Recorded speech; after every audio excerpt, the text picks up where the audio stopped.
السلام عليكم ورحمة الله وبركاته، ازيكم عاملين ايه؟ يا رب دايما تكونوا بخير وفي احسن حال.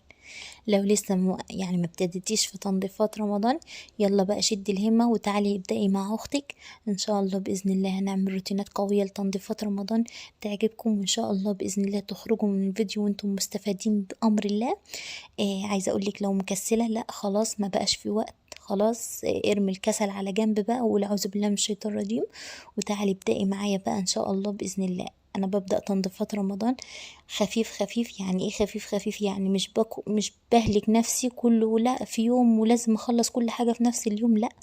باخد كل يوم حاجة جنب الشغل بتاع البيت، يعني جنب طيوري، جنب الأكل، جنب مذاكرة الأولاد.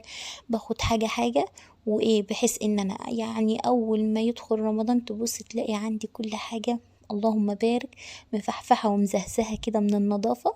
لأن بنضف تنظيف عميق، مش بنضف وخلاص، أو يعني مش بنضف اللي هو من على الوش، لأ بنضف تنظيف عميق.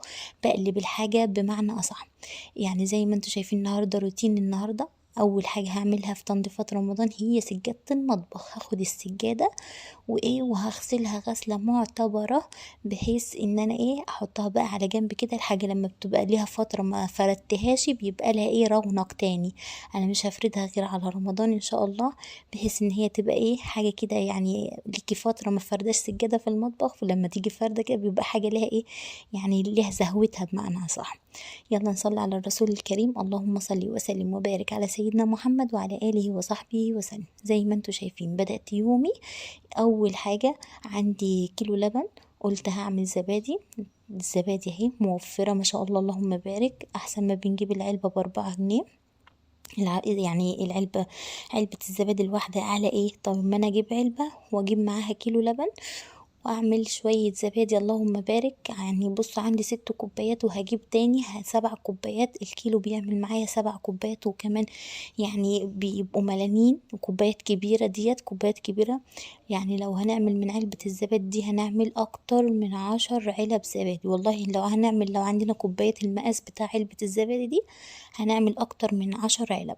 فعلى ان احنا نشتريها؟ لا، احنا هنعمل في البيت وهنوفر لنفسنا. وزي ما انتوا شايفين اللهم بارك، اللبن ما شاء الله بسم الله ما شاء الله، انا غليته او سخنته بمعنى اصح. لو انتي مش متأكدة من مصدر اللبن، خلاص اغليه كويس واركنيه على جنب. وهتبص تلاقيه بعد ما يعني بعد ما برد يبقى زي دمعة العين كده، هتبص تلاقي فيه وش كده. شيليه حلو قشطة، حطيها في علبة زي ما انتوا شفتوا انا عاملة علبة وحاطة فيها القشطة. اجي اعمل فطير، اجي اعمل بسبوسة، احط منها زي العسل. وكده بقى عملت ضربت عصفورين بحجر واحد، عملت زبادي في البيت وعندي علبة قشطة ما شاء الله مليتها، وهبدأ ان انا احط في علبة تانية. يعني كل ما اعمل لبن اغليه. وعايزة اقول لكم السر بتاع اللبانين، يعني اللي بيعملوا القشطة، ان هم بيغلوا اللبن من الليل ويصحوا يعني يصبح الصبح تبص تلاقي اللبن عمل القشطة او زي ما انتوا شفتوا الوش دوت. ده اسمه القشطة، يجوا لمنها. هو دوت السر بتاع اللبانين. تمام. ويغلوا اللبن من الليل والصبح يلاقوا طبقة القشطة من فوق يجوا شايلينها. وبعد كده هو اللبن يعملوا جبنة بقى، يعملوا زبادي، إيه اللي انت عايزة تعمليه. انا شلت القشطة وعملت بصراحة زبادي عشان كنت عايزة زبادي. وان شاء الله بإذن الله هعمل معاكم الجبنة برضو، وان شاء الله بإذن الله هنعمل كل حاجة تغنينا في البيت. وكمان هعمل الفول، عندي شوية فول قلت اما ادمسهم برضو للسحور. وده بلح برضو علشان خاطر هفرزه، يعني مش هفرزه، هعبيه في اكياس. زي ما انتوا عارفين الحر بيبقى شديد في الصعيد، فعشان كده بحطه في اكياس وبحطه في باب التلاجة، لا اقول سوس ولا اي حاجة. وعندي اللهم صل على حضرة النبي الفول كنت نقعاه من الليل وغسلته كويس جدا قبل ما انقعه، تمام، عشان ما انقعهوش بترابته، لا اغسله وبعد كده انقعه بميه نظيفه. وحطيت شويه عدس وحطيت طماطمايه، وما كانش عندي ليمون بعدت جبت ليمون وحطيت ليمونه عصرتها وحطيتها رميتها بقشرها وشويه العدس. انا بصراحه اول مره اعمله بالعدس، بس عادي يعني زي اللي انا بعمله. العدس ما عملش معايا حاجه، او يعني ما زودش حاجه، هو نفس الفول اللي انا بعمله الحمد لله رب العالمين. يعني لو عايزه تعرفي طريقتي في الفول انا عامله فيديو، اللهم بارك، كانوا شويه كهرمان كده، انا بعمل الفول اللهم بارك زي الكهرمان، يعني حلو جدا ما شاء الله. لو حابين تعرفوا طريقتي في الفول في فيديوهات موجوده عندكم مخصص لطريقه الفول وكده. اللهم صل وسلم وبارك على سيدنا محمد وعلى آله وصحبه وسلم. لو وصلت معايا لحد هنا ما تنسيش تحطي لي لايك، ولو مش مشتركة في القناة اشتركي فيها فضلا وليس أمرا، وفعلي زر الجرس عشان عيلتنا تكبر وتبقى أكبر عيلة، عيلة أهل الكرم والجود. وهنا اهو خلاص على كده عملت بقى، حطيت الفول وبعد كده حطيت الزبادي، حطيتها في الكوبايات وكنت مدفيه لها الفرن. في الشتا هندفي الفرن، في الصيف مش محتاجة تدفي ولا أي حاجة، زي ما هي وحطيها في فرن البوتاجاز. وبعد كده تبص تلاقيها عملت معاكي زي الزبادي، خلاص زي الفل كده. حطيها في التلاجة، غطيه بس تغطي الكوبايات، يعني مش بحب بصراحة ان حاجة تبقى كده من غير غطا في التلاجة، كل حاجة غطيها وتحطيها بقى في التلاجة. تيجي تتسحري تلاقي عندك الزبادي، تيجي تعملي بسبوسة تلاقي عندك الزبادي، تيجي تعملي بيتزا تلاقي عندك الزبادي. يعني الحمد لله رب العالمين، كل حاجة اعمليها في البيت وخليكي ناصحة وشاطرة كده زي اختي.